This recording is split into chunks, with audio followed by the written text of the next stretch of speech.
Magandang umaga po sa inyo lahat. Tayo po ngayon ay nasa ika-26 na linggo ng karaniwang panahon. At kung ating pong pinakinggan ang mga pagbasa, halos sunod-sunod ang mga linggong ito na nagpapaalala sa atin ng ating pananagutan bilang mga nilikha ng Diyos. Ang ating pagiging responsible sa mga bagay na pinagkaloob sa atin ng Panginoon. Sa araw na ito ay binibigay po sa atin ang kwento tungkol kay Lazaro at sa mayaman. Madalas na po natin narinig ang mga paliwanag tungkol dito. Sapagkat si Lazaro na isang pulubi ay laging nakikita nakahandusay. Sabi nga nakalupasay doon sa may pintuan ng mayaman at namumulot lamang ng mga mumong nalalaglag doon sa hapag ng mayaman. Pero yung mayaman, ayon sa kwento, ay sagana sa pagkain. May mga damit na magaganda at maayos. Laging masasarap ang kinakain. At lagi niyang nadadaanan lamang si Lazaro sa may pintuan ng kanyang bahay. Pero dead ma lang siya. Hindi niya ito pinapansin. Buti pa yung aso, dinalapitan si Lazaro at dinidilaan yung kanyang mga sugat. Pero yung tao, wala siyang pakialam kay Lazaro na naghihirap. Mga kapatid, sa buhay po natin, marahil tayo man ay maaaring maging Lazaro at maaaring tayo din ay maging mayaman. Pero ang malaking tanong, paano natin ginagawa yung ating tungkulin, yung ating responsibilidad bilang tao sa kanyang kapwa. Sa panahon natin ngayon, marami po sa atin ang nagagalit dahil sa mga korupsyon nangyayari sa ating lipunan, sa ating pamahalaan at sa ating mga sangay ng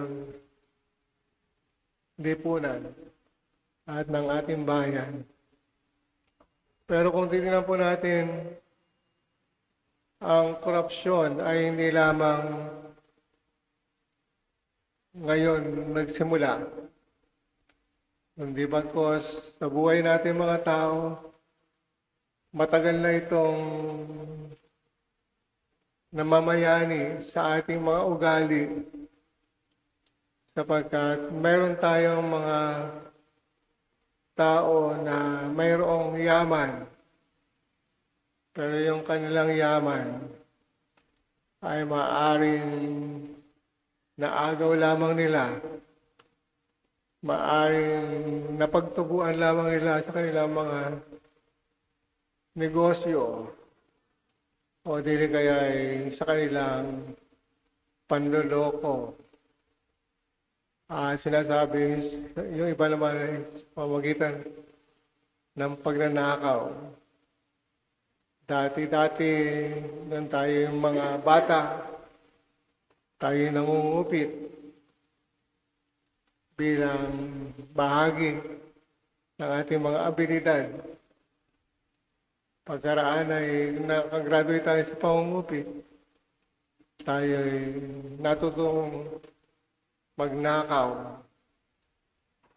At pagkaraan na tayo natutong magnakaw bilang tao, wantong tayo sa pandarambong na hindi lamang libo-libo, hindi lamang milyon-milyon, kundi bagkos bilyon-bilyon at trilyon-trilyon ang nawawala sa ating lipunan.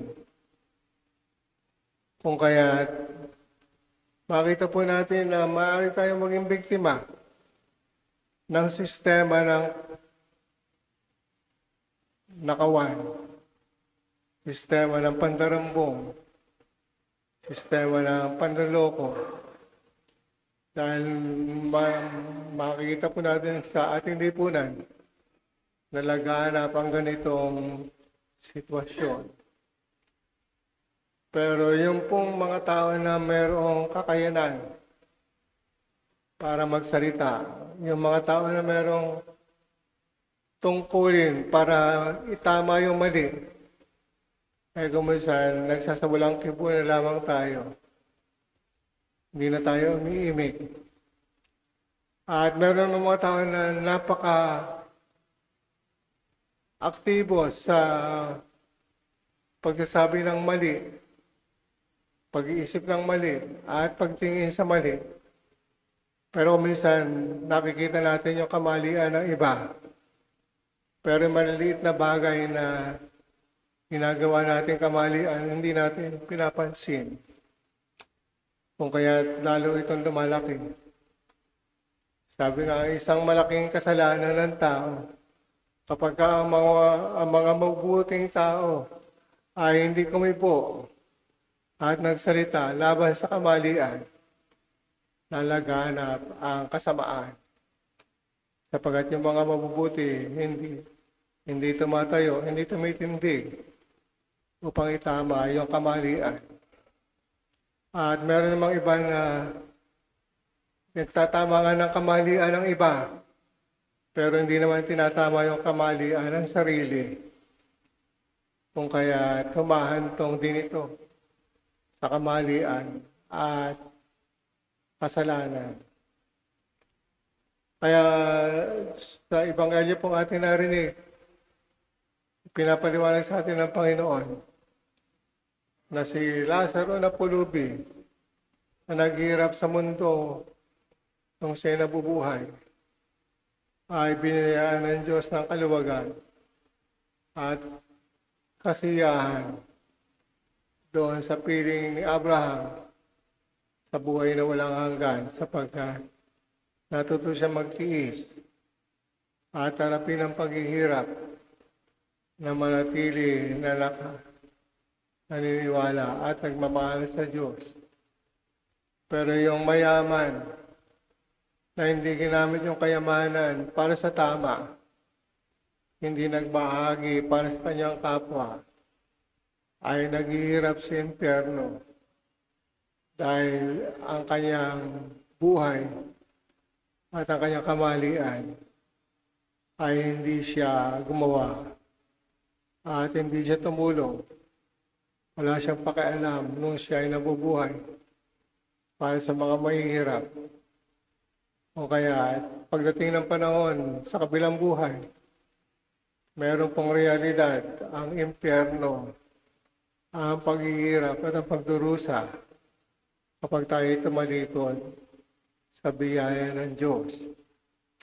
Sapagkat kapag hindi natin ginawa yung ating tungkulin bilang mga tao, ang tinatalikuran natin ay ang biyaya at kabutihan ng Diyos. At kapag tumalikod tayo sa biyaya at grasya ng Diyos, tayo pa natin yung nasa impyerno, sa kumukulong langis at apoy para sa ating kaluluwa na nasusunog dahil sa kawalan natin ng pagtugon sa pangangailangan ng ating kapwa.